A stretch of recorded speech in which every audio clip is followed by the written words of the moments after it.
الحمدللہ والصلاۃ علی رسول اللہ، اما بعد۔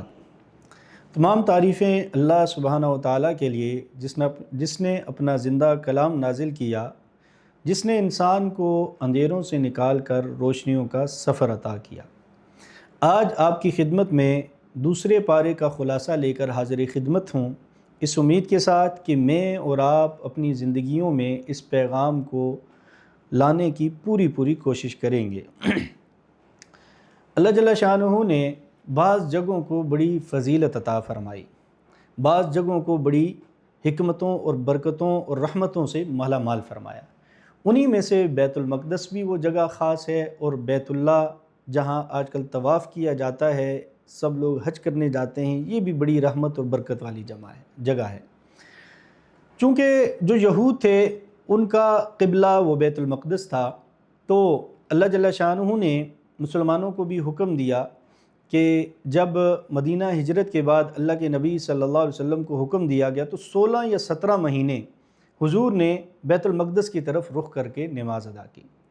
اب یہودیوں کو یہ بات اچھی بھی لگی، اور انہوں نے ایک بات یہ بھی کی کہ مسلمان ہمارا قبلہ جو ہے اس کی طرف رخ کرنے کے اوپر مجبور ہو گئے، یا ہم نے مجبور کر دیا۔ تو اللہ جل شانہ نے فرمایا یہ ساری کی ساری جہتیں یہ اللہ کی طرف ہیں، جس طرف بھی تم جہت کرو گے اللہ ہی کی طرف جائے گی۔ یہ تو اللہ جل شانہ نے اپنی طرف سے خاص طور پہ کچھ جگہوں کو یہ رحمتیں اور برکتیں عطا فرمائیں کہ اس طرف رخ کرنے کا حکم دیا۔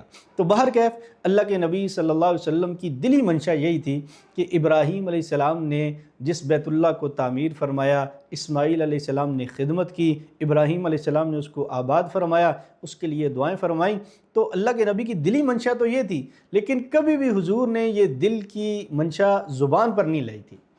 تو اللہ جل شانہ نے اس کو بڑے خوبصورت پیرائی میں قرآن کریم میں اس کا ذکر فرمایا قد نرا تقلب وجہک فی السماء، محبوب آپ کا بار بار آسمانوں کی طرف دیکھنا یہ ہم دیکھ رہے تھے۔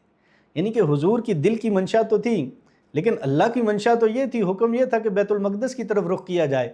تو حضور نے اپنے دلی منشا کو دبا دیا، اپنے دلی جذبات کو دبا دیا اور اس کا اظہار نہیں کیا، اور یہی محبت کی انتہا ہے، یہی انسان کے لیے قابل درس اور قابل سبق چیز ہے کہ حضور نے جیسے اپنی اس دلی منشا کو زبان پر نہیں لایا، آسمانوں کی طرف دیکھتے ضرور تھے لیکن کبھی اظہار نہیں کیا۔ ہم بھی اللہ کا جو حکم ہو اس پہ بس منوعاً عمل کرنے کی کوشش کیا کریں، ہماری دلی خواہش دلی چاہت جو بھی ہو، لیکن اللہ کا جو حکم ہمارے سامنے موجود ہو اس حکم کے مطابق ہمیں منوعاً عمل کرنا چاہیے۔ تو اللہ کے نبی صلی اللہ علیہ وسلم کا بار بار آسمانوں کی طرف دیکھنا، تو اللہ جل شانہ نے پھر دوبارہ بیت اللہ کو جو ہے وہ قبلہ مقرر فرمایا، اور مسلمان دوبارہ جو ہے وہ اس طرف رخ کر کے نماز پڑھنا شروع ہو گئے۔ پھر اللہ جل شانہ نے اللہ کے نبی صلی اللہ علیہ وسلم کی چند ذمہ داریوں کا ذکر فرمایا یتلو علیکم آیاتنا ویزکیکم ویعلمکم الکتاب والحکمہ ویعلمکم ما لم تکونوا تعلمون۔ 4 چیزوں کا ذکر کیا گیا۔ فرمایا ایک تو قرآن کریم کی تلاوت، اور دوسرا فرمایا تزکیہ نفس، اور تیسرا فرمایا کہ کتاب کی تعلیم، اور چوتھا فرمایا کہ حکمت۔ یہ 4 چیزیں قرآن کریم میں مقرر اللہ جل شانہ نے چند جگہوں پہ ذکر فرمائی ہیں کہ جن میں اللہ کے نبی صلی اللہ علیہ وسلم کی نبوت اور رسالت کی ذمہ داریوں کا ذکر کیا گیا ہے۔ تو ایک مسلمان کو اس چیز کا احساس کرنا چاہیے کہ اللہ کے نبی کی جو ذمہ داری تھی، جو اللہ کے نبی کنوے کرنے کے لیے تشریف لائے تھے، جو پیغام پہنچانے کے لیے تشریف لائے تھے، وہ سب سے پہلا کیا تھا؟ قرآن کریم کی تلاوت کرنا۔ تو ہمیں اللہ کے نبی صلی اللہ علیہ وسلم کی ان ذمہ داریوں کا احساس کرتے ہوئے قرآن کریم کی زیادہ سے زیادہ تلاوت کرنی چاہیے، اپنے دل کو پاک اور صاف رکھنا چاہیے، اپنا زیادہ سے زیادہ تزکیہ کرنے کی، اپنے دل پہ نظر رکھنے کی کوشش کرنی چاہیے۔ ہمارا دل ہر طرح کی بری صفات سے، برے رذائل سے، بری قسم کے جذبات سے ہمارا دل پاک اور صاف ہونا چاہیے۔ اسی طرح قرآن و سنت کی تعلیم اور حکمت اور تدبر اور تفکر کرتے ہوئے اس قرآن کریم میں اس سے علم حاصل کرنا، اور پھر اس قرآن کریم کے پیغام کو دوسروں تک پہنچانا، یہ اللہ کے نبی صلی اللہ علیہ وسلم کے دینی فرائض تھے جو اللہ جل شانہ نے اللہ کے نبی صلی اللہ علیہ وسلم کو عطا کیے تھے۔ اس کے بعد اللہ جل شانہ نے ایک نسخہ دیا ہے، جیسے ہم لوگ جاتے ہیں نا پیروں کے پاس، کسی کے پاس کہ بھئی ہمیں کوئی مسئلہ ہے، یہ چاہیے یہ چاہیے، تو اللہ جل شانہ نے قرآن کریم میں ہمیں بتایا نسخہ. وہ کیا فرمایا یا ایھا الذین آمنوا استعینوا بالصبر والصلاۃ، اے ایمان والو تمہیں اللہ کی مدد چاہیے. الا لہ الخلق والامر، ساری کی ساری تخلیقات اللہ کی، امر حکم بھی سارے کا سارا اسی کا چلتا ہے. تو اللہ کی مدد کیسے آئے گی؟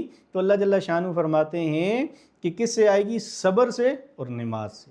اگر آپ کو اللہ کی مدد و نصرت چاہیے، کوئی آپ کی مشکل ہے، پریشانی ہے، تو اس پہ آپ صبر کیجئے، اور نماز آپ کبھی نہ چھوڑیں. نماز میں آپ زیادہ سے زیادہ مشغول رہیں، ساری نماز فرائض جو ہیں وہ آپ ادا کریں، نوافل کا آپ زیادہ سے زیادہ اہتمام کریں. اشراق ہے، چاشت ہے، اوابین ہے، تہجد کی نماز ہے، ان نمازوں کا بھی اہتمام کریں تو اللہ جل شانہ کی مدد و نصرت آپ کے لیے نازل ہوگی. اس سے آگے صفا و مروہ کا ذکر ہے. اللہ فرماتے ہیں ان صفا والمروۃ من شعائر اللہ، یہ اللہ کے شعائر میں سے ہیں، یہ اللہ کی نشانیوں میں سے ہیں. چونکہ مشرکین وہاں پہ بت سجائے بیٹھے تھے تو صحابہ کرام کو ایک تھوڑی سی اس سے ایک گھن آتی تھی کہ یہ تو مقدس جگہ اور یہاں پہ بت پڑے ہوئے ہیں، تو ہم صفا و مروہ کی سعی کیسے کریں؟ تو اللہ جل شانہ نے فرمایا یہ اللہ کے شاعر میں سے ہیں، صفا و مروہ کی سعی ہوگی، اور انشاءاللہ وہ وقت آئے گا کہ جب یہ بت یہاں سے ہٹا دیے جائیں گے، اور پھر اللہ جل شانہ نے اپنے پاک پیغمبر کو غلبہ عطا فرمایا، اور وہ بیت اللہ سے، صفا و مروہ سے، وہ سارے کے سارے بت وہاں سے ہٹا دیے گئے. فرمایا انما حرم علیکم المیتۃ والدم ولحم الخنزیر وما اہل بہ لغیر اللہ. 4 چیزوں کے حرام ہونے کا ذکر کیا اللہ جل شانہ نے. 4 چیزیں حرام ہیں. فرمایا مردار ہے، اسی طرح بہنے والا خون ہے، اور خنزیر کا گوشت ہے، اور ہر وہ چیز جس پہ غیر اللہ کا نام لیا گیا ہو. ایسی تمام حرام کردہ چیزوں سے ہمیں بچنا چاہیے. مشرکین نے، یہود نے، نصارہ نے اپنے طور سے چیزوں کو حرام قرار دیا ہوا تھا، تو اللہ جل شانہ نے فرمایا اللہ کی حرام کردہ چیزیں تو یہ ہیں جن میں سے چند کا ذکر یہ ہے. اس کے بعد اللہ جل شانہ نے قصاص کا ذکر فرمایا، اور فرمایا وَلَكُمْ فِي الْقِصَاصِ حَيَاةٌ يَا أُولِي الْأَلْبَابِ. جو اہل عقل ہیں ان کو یہ بات سمجھ آ جانی چاہیے کہ قصاص میں زندگی ہے. قصاص میں زندگی ہے کہ جب کوئی شخص ناحق قتل کر دیا جائے اور یہ ثابت ہو جائے کہ اس شخص نے یہ ناحق قتل کیا، تو اسے قصاص میں دوبارہ قتل کر دیا جائے. اور اللہ فرماتے ہیں اسی میں زندگی ہے. گویا کہ اللہ جل شانہ نے ہمیں یہ بات سمجھائی ہے انسانوں کو کہ اللہ کے ہر حکم کو پورا کرنے میں انسان کی زندگی ہے، بھلائی ہے، بہتری ہے، اور اللہ کی نافرمانی میں، اللہ کے حکموں کو نافذ نہ کرنے میں، اللہ کے حکموں کو پورا نہ کرنے میں انسان کی زندگی کم ہو جاتی ہے، انسان کی زندگی کی برکت اٹھ جاتی ہے. یہ اللہ جل شانہ نے حدود جو نازل فرمائی ہیں، چور کا ہاتھ کاٹ دینا، قصاصاً قتل کر دینا، اسی طرح جو تہمت والے ان کو اوپر جو ہے وہ کوڑے لگنا، زانی کو سزا دینا، شرابی کو سزا دینا، ان حدود کا نفاذ کرنا یہ مسلمانوں کی اولین فریضے میں سے ہے. اور مسلمان حکمرانوں کو چاہیے کہ وہ اللہ کے عائد کردہ ان سزاؤں کو ضرور بالضرور اس دنیا کے اوپر نافذ کریں. اس کے بعد رمضان کا ذکر ہے. فرمایا اے ایمان والو تمہارے اوپر روزے فرض کیے گئے ہیں جیسا کہ تم سے پہلے لوگوں کے اوپر، پہلی امتوں کے اوپر، پہلی قوموں کے اوپر روزے فرض کیے گئے تھے. اور اس کا مقصد کیا ہے؟ فرمایا اس کا مقصد تقوی حاصل کرنا ہے، اللہ کا ڈر، اللہ کا خوف، اللہ کی محبت دل میں پیدا کرنا ہے. انسان سارا سال کھاتا رہتا ہے، پیتا رہتا ہے، اللہ نے حلال قرار دی، لیکن 1 مہینے کے لیے اللہ نے فرمایا صبح سے شام تک یہ حلال چیزیں بھی آپ لوگوں نے نہیں کھانی. حلال چیزوں کے اوپر بھی پابندی آ گئی. اور ہم نماز پڑھتے ہیں تھوڑے سے وقت کے لیے، 5 10 منٹ 15 منٹ ہماری نماز عبادت کا وقت مکمل ہو گیا. ہم صدقہ کرتے ہیں، ہم نے وہ پیسے دیے اور وہ صدقہ کیا اور ہمارا عبادت وہ مکمل ہو گئی. لیکن رمضان اللہ جل شانہ نے ایسی روزے کی ایک عبادت رکھی کہ ہم صبح سحری سے لے کر غروب آفتاب تک، افطاری تک مسلسل عبادت میں رہتے ہیں، مسلسل اللہ جل شانہ کی بندگی میں رہتے ہیں. یہ اللہ نے ایسی پیاری عبادت رکھی کہ اتنی لمبی عبادت ہے اور آسان عبادت رکھی کہ چند چیزیں جو حلال ہیں عام طور پہ تم کھاتے پیتے ان سے رک جانا ہے. تو انسان اس سے تقوی حاصل کرے کہ جیسے اللہ نے یہ حلال چیزیں کچھ عرصے کے لیے ہمارے اوپر حرام قرار دی ہیں، ہمارا دل چاہتا ہے ہم نہیں کھاتے، ہمارا دل چاہتا ہے ہم نہیں پیتے، تو رمضان کے بعد بھی وہ چیزیں جو اللہ نے حرام قرار دی ہیں، جو جھوٹ بولنا حرام قرار دیا ہے، جو دھوکہ دینا حرام قرار دیا ہے، جو ظلم زیادتی کرنا حرام قرار دیا ہے، ان چیزوں کو بھی ہم حرام سمجھیں اور ان سے اپنے آپ کو بچائیں، تاکہ ہمارے اندر تقوی پیدا ہو اور ہمارے دل اللہ کی یاد سے منور رہیں۔ پھر اللہ جل شانہ نے رمضان کا ذکر فرمایا کہ یہ وہ رمضان ہے جس میں اللہ جل شانہ نے قرآن کریم نازل کیا، یعنی کہ رمضان ایک تو اس میں روزے کی فضیلت ہے، اور پھر وہ بابرکت مہینہ ہے جس میں اللہ جل شانہ نے قرآن کریم نازل فرمایا۔ تو کیا کہنے اس رمضان کی رحمتوں کے، اس رمضان کی برکتوں کے، اس سے ہمیں خوب روحانی طور پہ جو ہے وہ فائدہ حاصل کرنا چاہیے۔ پھر فرمایا وَإِذَا سَأَلَكَ عِبَادِي عَنِّي فَإِنِّي قَرِيب، انداز محبت اور انتہائی محبت، عجیب اسلوب قرآن کریم نے اختیار کیا۔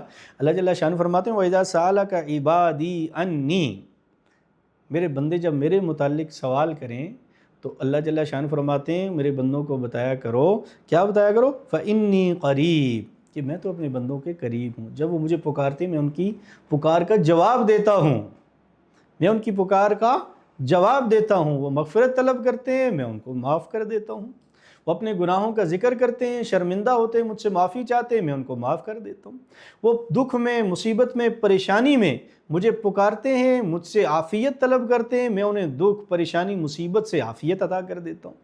میرے بندے مجھ سے رزق مانگتے ہیں، میں اپنے بندوں کو رزق دے دیتا ہوں، میں تو اپنے بندوں کے قریب ہوں۔ تو رمضان میں ہمیں چاہیے کہ اللہ کے اس قرب کو ہم محسوس کریں، اللہ سے مانگیں، گڑ گڑا کے مانگیں، خوب رو دھو کے توجہ سے، سکون سے، اطمینان کے ساتھ، تنہائی میں، تخلیہ میں ہم بیٹھ کر اللہ سے خوب رو رو کر مانگیں، اللہ کا قرب حاصل کریں۔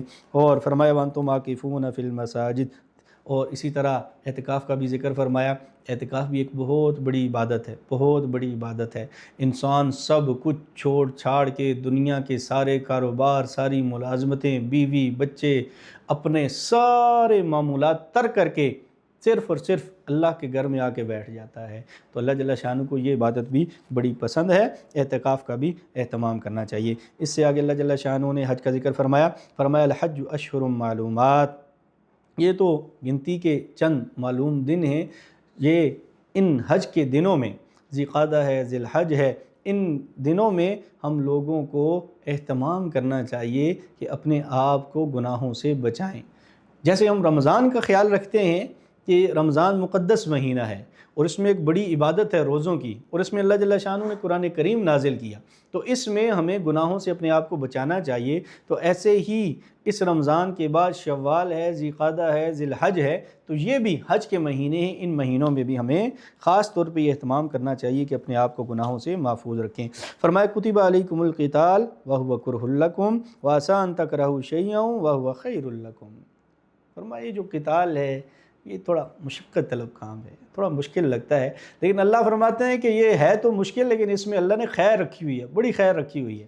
یہ ابھی کچھ عرصہ پہلے کی بات ہے، پاکستان نے جو ہے وہ انڈیا کا مقابلہ کیا، کیا اللہ جل شانہ نے عزت دی پوری دنیا میں پاکستان کو، کیا مسلمان ممالک، کیا غیر مسلم ممالک۔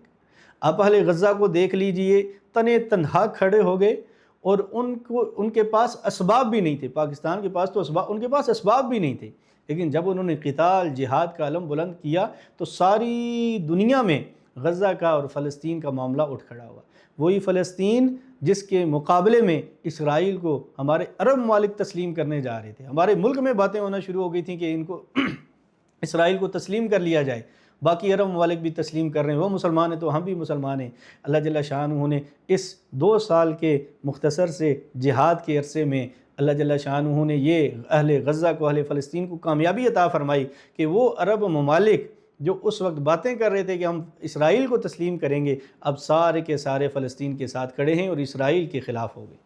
تو یہ جہاد کی بڑی برکات ہیں، اللہ جل شانہ نے اس میں بڑی جو ہے وہ برکتیں اور رحمتیں رکھی ہوئی ہیں۔ مسلمانوں کی شان و شوکت وہ جہاد سے ہے، جب مسلمانوں نے کیا اللہ نے عزت سے نوازا، جب مسلمانوں نے چھوڑ دیا اللہ نے پوری دنیا میں اسباب ہونے کے باوجود ذلیل و خوار کر دیا۔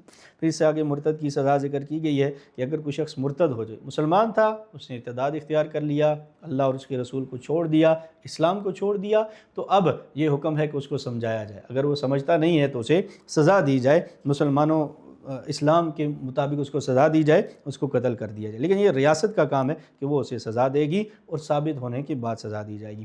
اس سے آگے حیض سے متعلق ہے کہ بھئی سوال کیا گیا کہ حیض کے دوران میاں بیوی کے جو معاملات ہوتے ہیں کیا وہ پورے کیے جا سکتے ہیں؟ تو اللہ جل شانہ نے فرمایا کہ حیض کے دوران اس چیز کی اجازت نہیں ہے۔ اس سے آگے طلاق کا ذکر کیا، فرمایا الطلاق مرتان، طلاق تو دو ہیں۔ ہمارے یہاں طلاق جو ہے وہ بہت ہی اس کو ایک عام چیز سمجھا جاتا ہے، ہلکا سمجھا جاتا ہے، اور دوسرا اس کے دینے کا جو اچھا بہتر طریقہ ہے جس میں میاں بیوی دونوں کی عزت بھی باقی رہے اور ان کے خاندان بھی ڈسٹرب نہ ہوں، اس چیز کا بالکل خیال نہیں رکھا جاتا۔